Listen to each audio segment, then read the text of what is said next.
First of all, welcome. This is the first NEO webinar as part of a monthly series that we're going to be doing, introducing the newly open access textbook, which we'll talk about a lot more later in the webinar.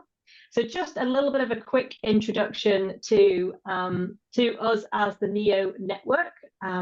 So Barbara, if you could just pop to the next slide, please.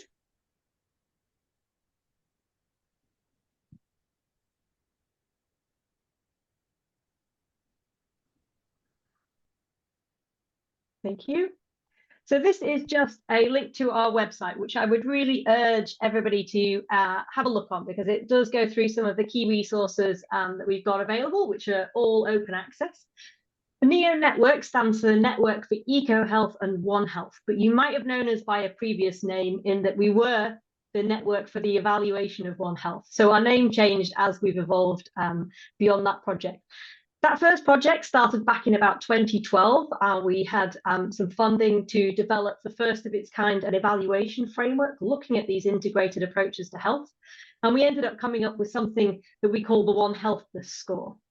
That was published as part of a handbook, an integrated approaches to health handbook, which is again open access and goes through some of the metrics that might be used within the health sectors across animal, human and environment, and how we might bring those together and use them as part of an evaluation framework, alongside being able to assess the levels of integration that were appropriate and delivered by projects. And that particular evaluation framework, there was a special edition of Frontiers, so a case study of about 13 different applications of that evaluation framework, from everything from animal health interventions to how governance systems were set up, like university departments were structured, etc.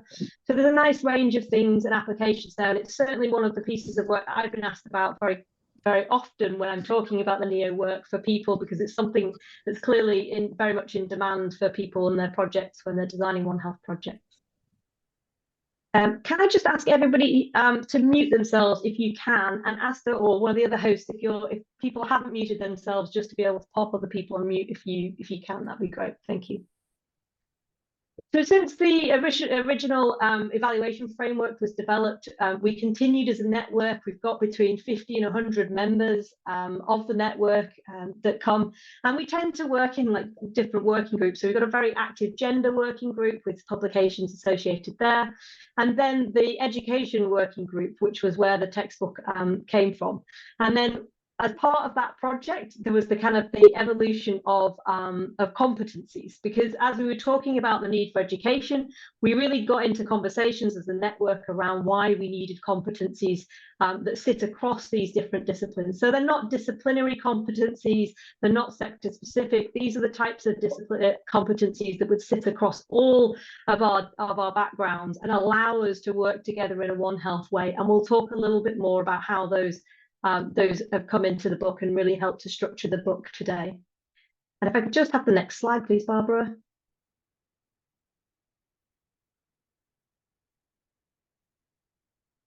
So just for today, I'm pleased to be able to welcome all of the book's editors and some authors from chapters 1 and 2 as well. So firstly, we'll hear from Asta, who will explain the idea, how the idea was born in the first place and how we structured the book around those competencies I just mentioned. Then from Barbara about the pedagogical elements of the book. And then chapter 1 will be introduced by Sarah, looking at that evolution of the One Health, Ecohealth and planetary health movements.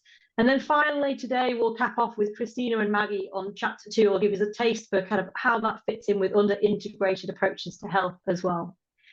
There will be other webinars each month, which will cover all of the subsequent chapters, taking us up to the end of the year. And then today, what we're hoping to do is finish with a decent amount of time for a Q&A. So if you have got any questions, then pop them in the chat, or you can raise your hand at the end and we'll be able to ask them live as well.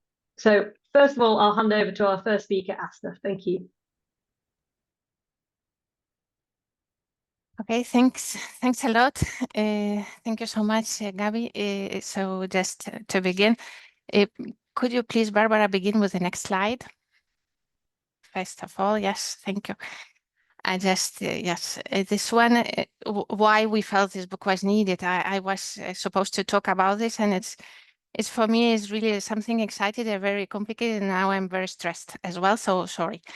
So first of all, when I will tell you my story as an old lady, okay, but it will be very short. So first of all, when I came to the to One Health, when I knew about One Health, it for me were these three circles, you know, as everybody of us know. Let's see, human, environmental, and animals. And as I'm vet, for me it was infectious diseases, mainly zoonotic diseases. Can you go further, please, Barbara? And then in 2014, I was very lucky because I could join a network for evaluation of One Health as introduced by Gabriel. And it was amazing, really amazing. I met there a lot of people, very nice people. Could you go further, Barbara? And as you see, this is the photo of the last meeting of in Bologna, Italy. And all these people were working on One Health. So for me, it was, you know, coming from the vet that I was knowing about the three circles and this what, and I'm coming from the lab of clinical analysis. I said, of course, it's very easy. We just take samples from different parts and we will analyze. And this is how. And Barbara said, no, it's not this way that we work here.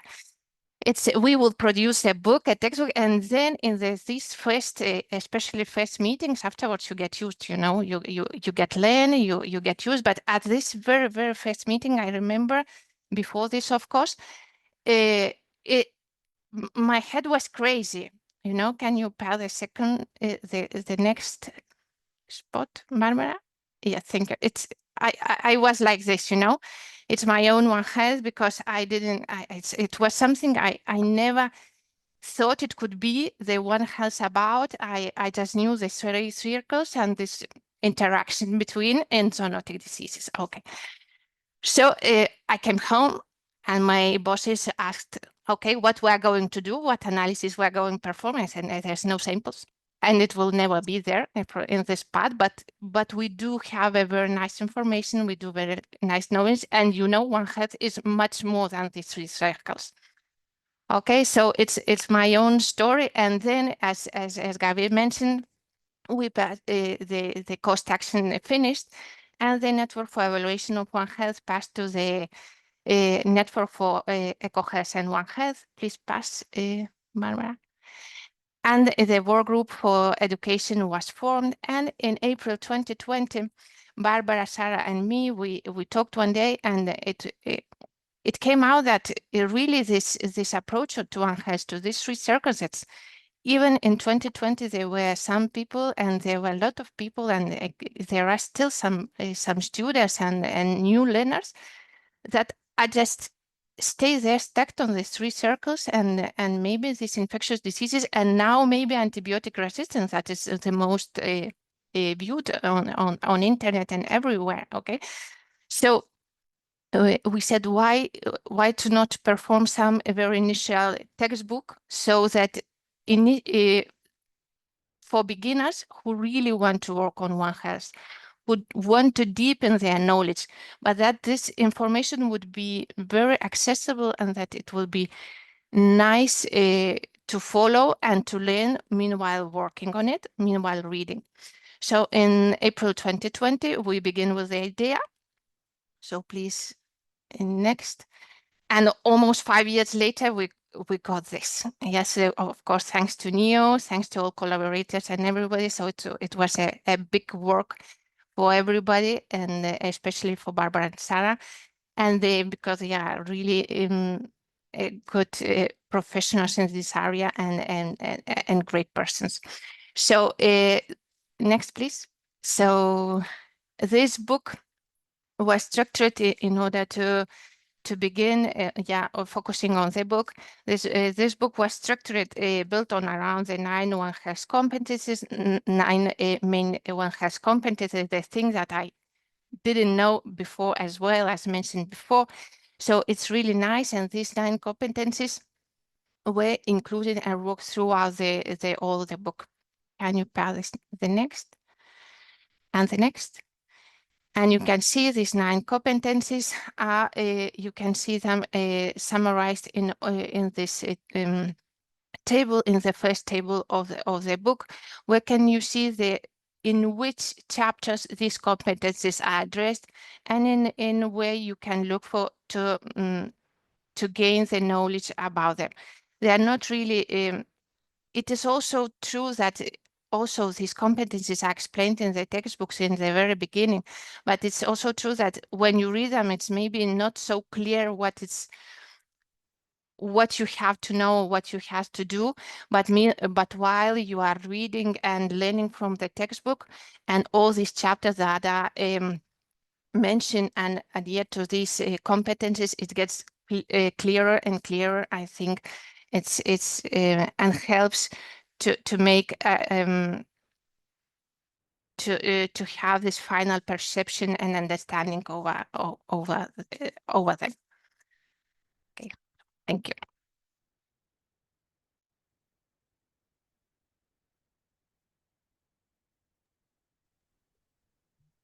Thank you very much, and hi to everyone. My name is Barbara Hassler. I'm a professor in Ecohealth at the Royal Wellington College in London, and also a very proud member of NEO. And I will continue talking a little bit about how we have structured the book to make your learning easier. Apart from the competencies that Asta just talked about and this modular approach related to the competencies, we have also included several other elements that can help you really to navigate the book and also to support your own learning.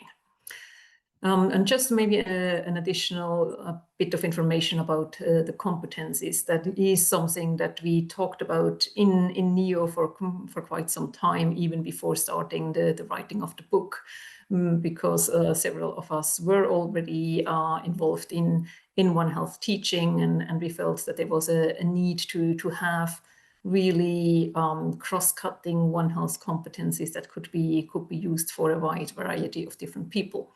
And there's a publication on that is also published with Cabby, who is a great supporter of One Health.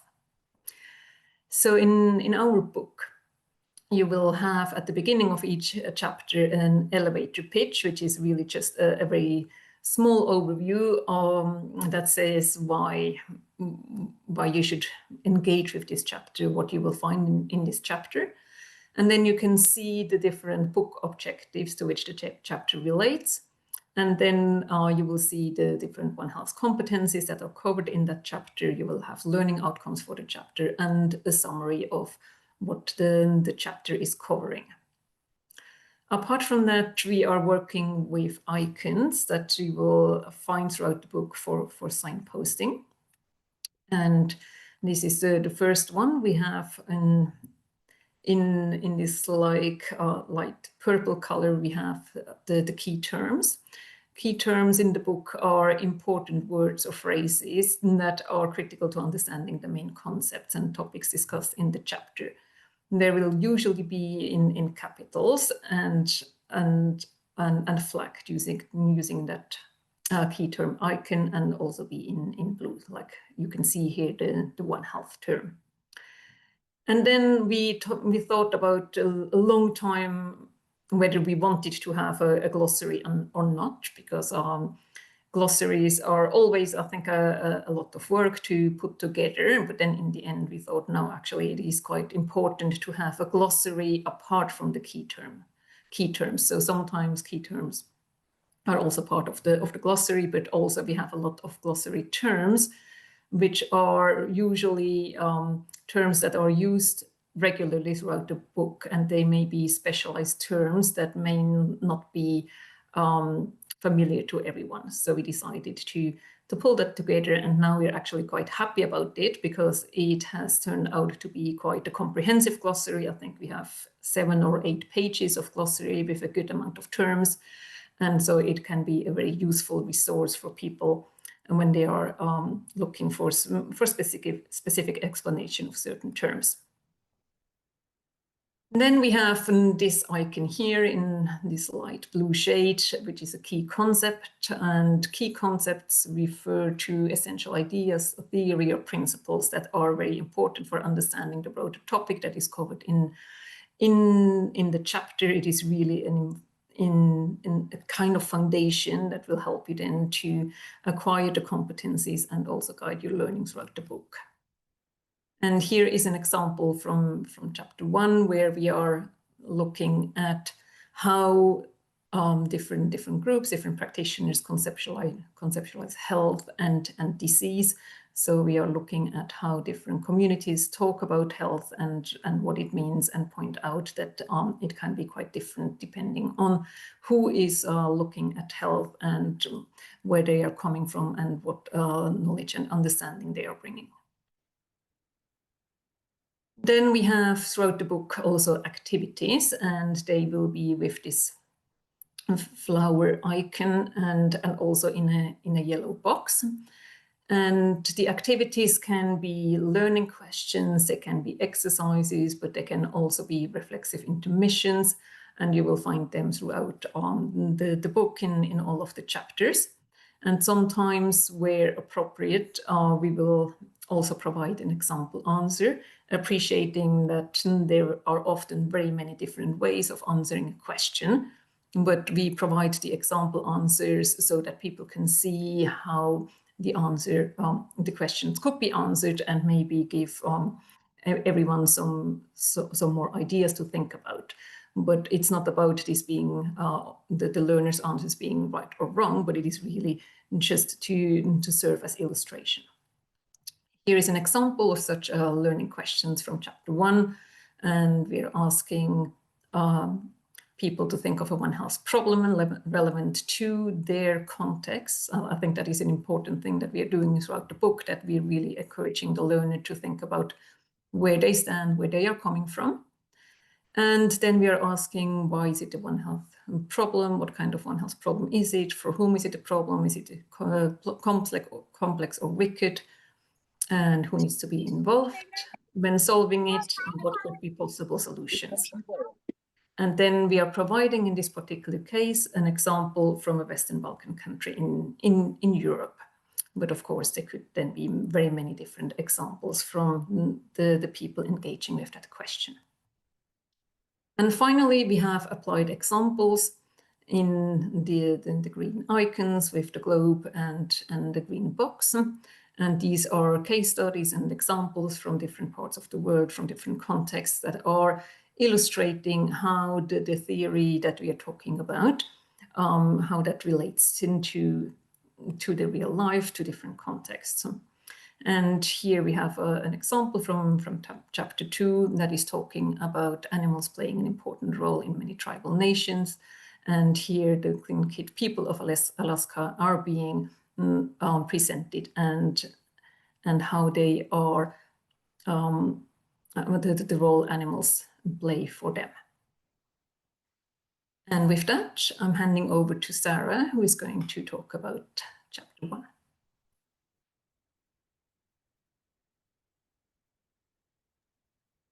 Thank you, Barbara.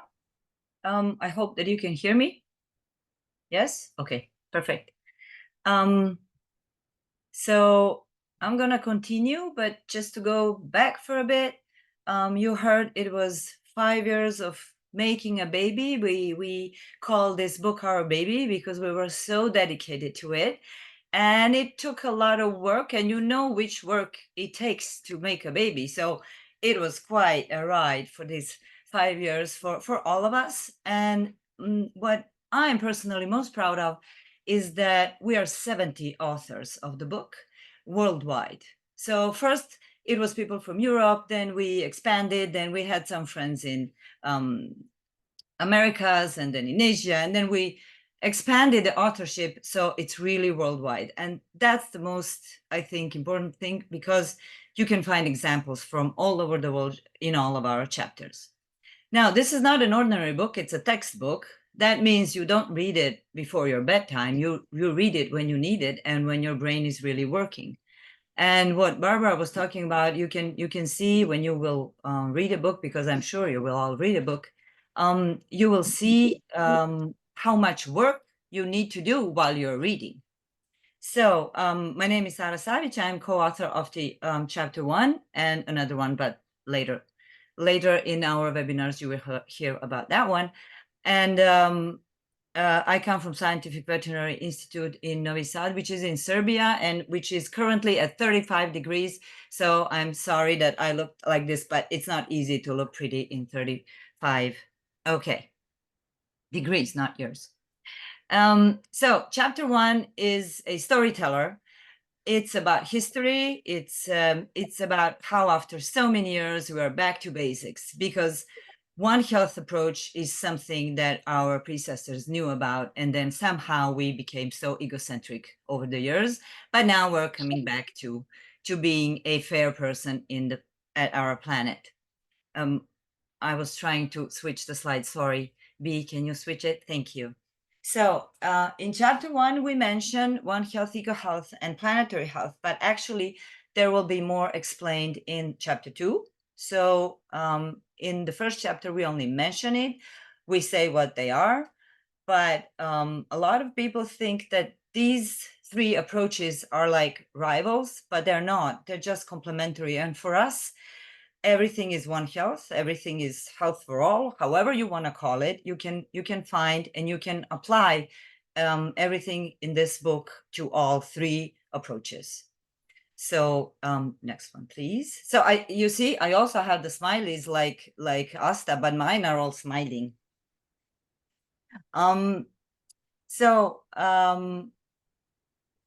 You will find a lot of small, cute stories in chapter 1 throughout the history. We have a beautiful timeline that one of our co-authors made. It's also in chapter 2. And you can follow it through pictures, or you can go through the text. It's the same. But it starts with Mr. Hippocrates, who said that interdependence of public health with the environment. And he talks about how it all forms illness from natural causes. So somehow he said the essence of One Health. And then Mr. Aristotle said he introduced the concept of comparative medicine, maintaining integrity with the ecosystem. So he's like the founder of the Ecohealth, probably.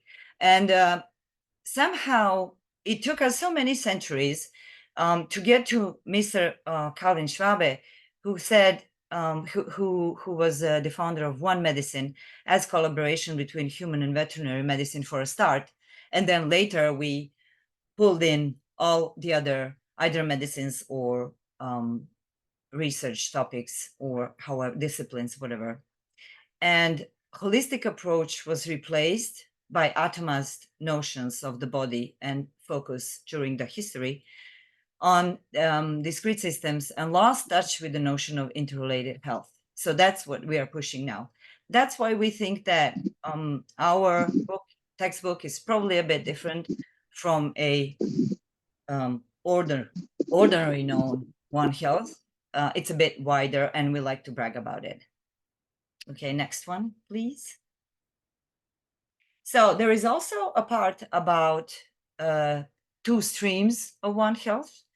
One is anthropocentric, really bumpy, and not so fair. And the other one is ecocentric or ecosystem-centric approach, which is nice, smooth, and with a harmony of everything around us.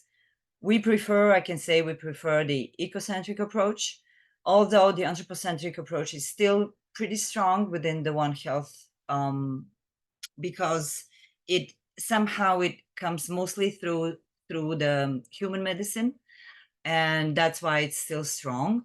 It's not wrong, but it's just different. Okay, next one, please.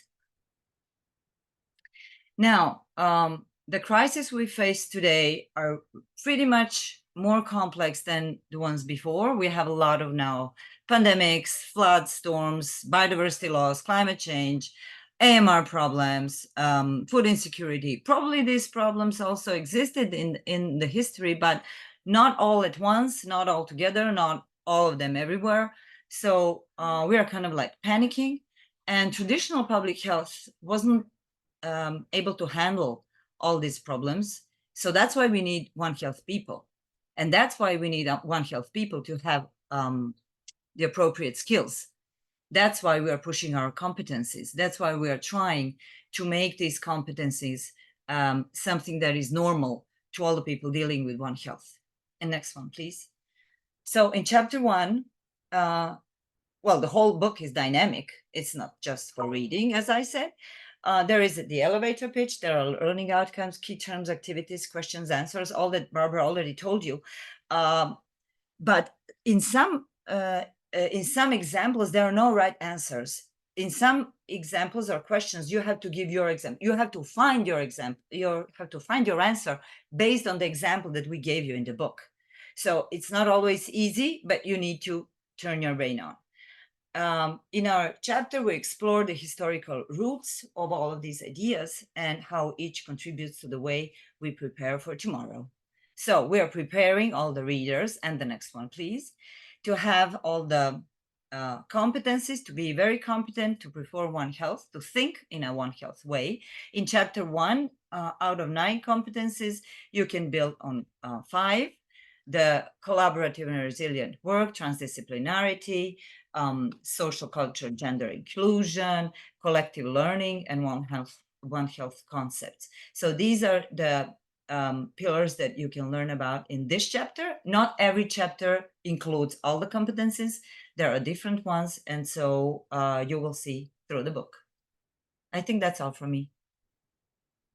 Yes. Thank you. Well, and as you are going to see through the book, it's a continuation, and it's a smoothie. The two complements the one, and it goes all the way to the end.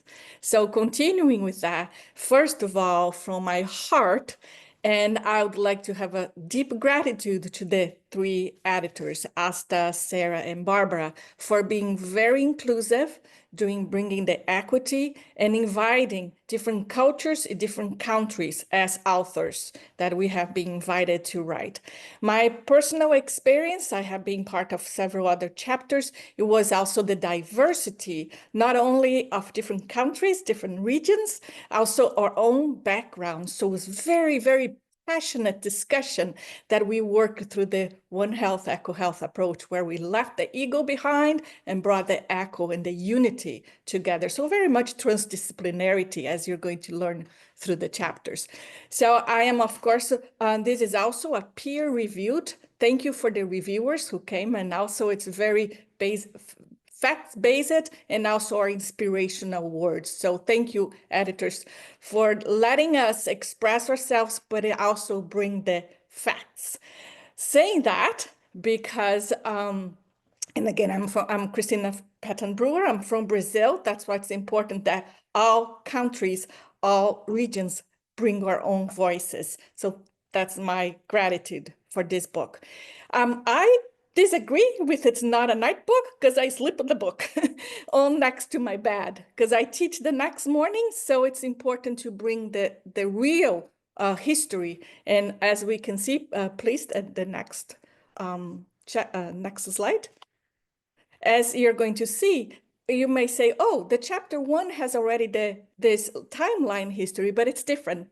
So the chapter 2 timeline history complements the chapter 1. And it's very important if we want to be a One Health competent, qualified, expert, or knowledgeable individual, we need to know the history. So the history is essential, that not only for the academics, not only for teaching, but also for the government, for the ministries, for the counties, whoever is working in this integrated health. So it's important that we understand, we know the history, we understand the various One Health theories and frameworks, in addition to the concept only. As we know, we are very grateful for the 2021 quadripartite that finally brought the concept through the OLAP. We need to add peace on that concept as well. But it was good to bring the whole concept. However, we have to be very careful that it didn't just start in 2021, but it's a whole history that goes centuries and centuries. And please move to the next slide. And not only, sorry, I will bring back to the, I just wanted to share go one further, is the traditional indigenous knowledge. Yes, and I apologize, I had to take the photos out, but since we can talk, the chapter 2 goes very, very deep, and I will mention some importance that is essential, not only in this chapter, but will come in other chapters as well. But this is very essential, the beginning of the book, to talk about contributions of traditional and indigenous knowledge to integrated approach to health. So we have to remember, when we're teaching history of One Health and Ecohealth and now the integrated health, we always talk about the modern evolution of One Health, but we have to remember that 10,000 years before, or even 53,000 years before, with Aborigines and with the indigenous culture and knowledge, we had already One Health. So we just brought back the concept and we apply now. So we have to know the history. We have to bring our ancestors to the history as well, and to the actions. So the chapter 2, and now, since I had to take some photos off that I can use for teaching purpose, but we need to have copyright issues, rights. I just wanted to share the chapter 2 goes very deeply in examples, as we had one example practical of Alaska. So we bring examples of North America, South American indigenous culture and indigenous knowledge and traditions, Asia, Africa, for instance, with African traditional religions. And I'm going to read a part of here, how it's important that we bring different cultures, including religious, that it's important for this chapter. For instance, Buddhism holds that killing animals is karmically equivalent to killing humans. Therefore, animal welfare is placed in high importance to everyday life. And we're going to discuss some integrated health also as part of the chapter 2. So how it's important to know different cultures, different backgrounds, and respect each diversity. And as we go on with this as well, how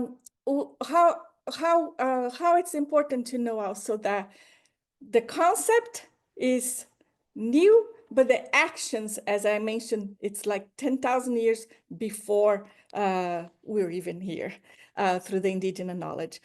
Another example, and I'll pass on to my colleague and friend and co-author, that we had a wonderful time working with these chapters in this book. As a veterinarian, there are certain things that I didn't know before, and I'm still learning, matter of fact, to come for the next chapter 3, the next webinar. But some words that I was not even familiar with: ontology, epistemology.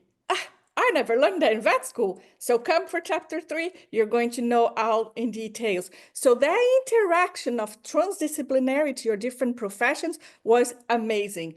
That's what I said, the textbook for me, the book, it is a night. It's next to my bed, learning, and I encourage every university, every Ministry of Health, every country to have, as example, gladly it's free online, but also have the hands-on textbook on our hands. It's wonderful. So I'm passing on to just one more example.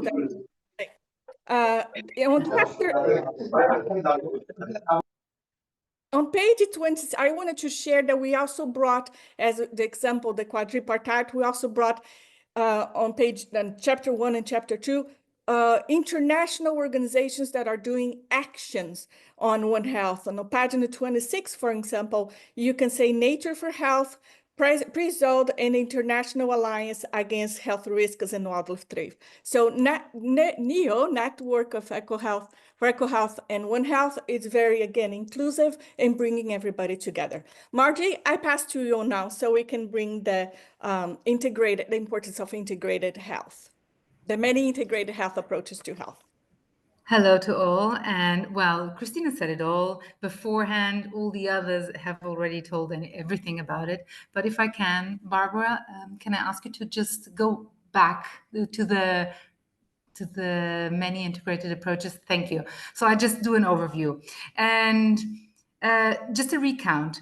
We are here, and you might think, oh, they are all vets. Yes, we are mostly vets, but there are many other professions, not just backgrounds and regions that we have in diversity and in abundance. We also have nurses, because I'm also a nurse. And One Health does not resonate as well in the nursing and the human health counterpart. I hope I'm not offending anyone around there, but you might see or experience actually the difficulties of implementing it, passing on to the action and not just the concept. Because One Health concept, you may hear coffee tables or around a coffee table, people talking about One Health, and mostly you will hear, and there is always something missing. So it's not a total inclusion as this book will share. And we hope that you actually integrate that and put it in practice. We also wanted to, and here is a small slide to just share this. We wanted not to just overview or make an overview of the most, I don't know, famous integrated approach, integrative approaches. Well, it's tomato, you can choose. But we also went through the other integrative approaches that are most commonly known. So please go have a look and see what are they related. And we actually have what is the name of the concept, then what are the stakeholders usually involved in, which are the practices, where can we have physical examples of this kind of implementation. And hence to having all this knowledge going to our forefathers or the humankind as we evolved in this planet that we really don't take care of, we then went to try and pick your brains and ask for you to make a crossword. So this chapter has this particularity, and it makes you think. It's not just, as Sarah was just telling you, it's not just getting it right. Because what is, for instance, Christina is from Brazil. I'm from Portugal. I didn't say it. So I'm Margarida. I'm a nurse. I'm also a vet, but I'm also a biologist.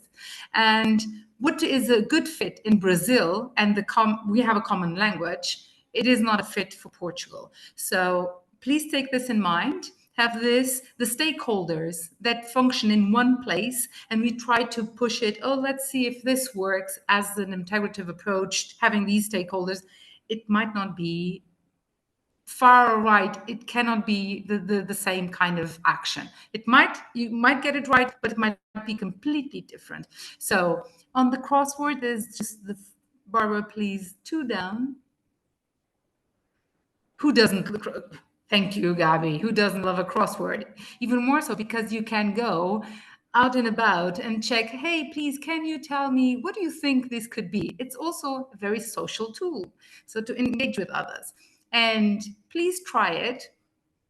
And my challenge would be, try to do the crossword without having the proper learning process from the start. And then you just go, oh, this was so easy from the start. If I had it, just skim through or just read it. It's really enticing. And we hope really that you have as much pleasure of learning and reading through the things with the funny facts as it was joyful for us to do. Painful, but joyful at the same time. So thank you so much. I think I won't tell anything else because it is for you to read. Get the book, it's online, it's free. Share, advertise with your colleagues. Please do it with also not just the colleagues that are undergrads or postgrads or the professors. We really need to get the word, like the quadripartite, into action. The policy making level is what we then need to also engage in. Step by step we can reach there. Okay, I hope to see you in chapter 3 soon. Thank you so much. And I hope I think this is wrapped up this kind of chapter, and now we pass on again to Gabi. Thank you, Maggie, and thank you to everybody who so enthusiastically talked about their experiences working together. It has been a lovely group of authors and co-authors, and a fantastic opportunity to stop and reflect. And writing a textbook chapter, having to explain it to people, imaginary audience, but for people coming across it for the first time, is certainly a test. I think it really makes us clarify those ideas and what we mean, and hopefully has made us better communicators for One Health overall, just as authors, as well as hopefully for those people being able to read the book. So we are going to open the floor for questions very soon. So please feel free to raise your hand and I'll try and come to you. Or if you prefer, you can type something into the chat. But just as a reminder, first of all, I apologize. I forgot to introduce myself as co-chair of NEO with myself and Sarah. And we also have Evan, who's our secretary, on the line as well today. If you are interested in joining our network, like I say, we're between 50 and 100 members. It does vary, but as a network, we have various projects kind of coming and going. This is obviously the current one, but we're always looking for new opportunities to collaborate, but also to generate our own ideas and our own activities in-house. At the moment, there are no joining fees. So up until the autumn, there will be no membership fees. So it's fairly easy, low commitment to join. We tend to have a meeting every month or every 6 weeks or so, where we can discuss new One Health news updates. We get into philosophical discussions. You know, the content's really very varied and a very friendly and safe space.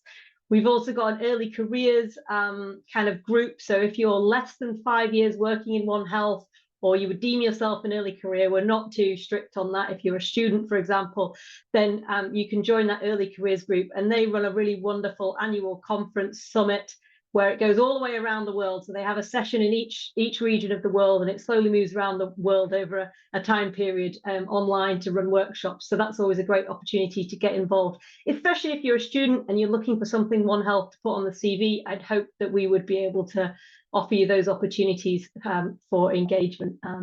So please do visit the website. I think Evan's also popped our email address in the chat as well.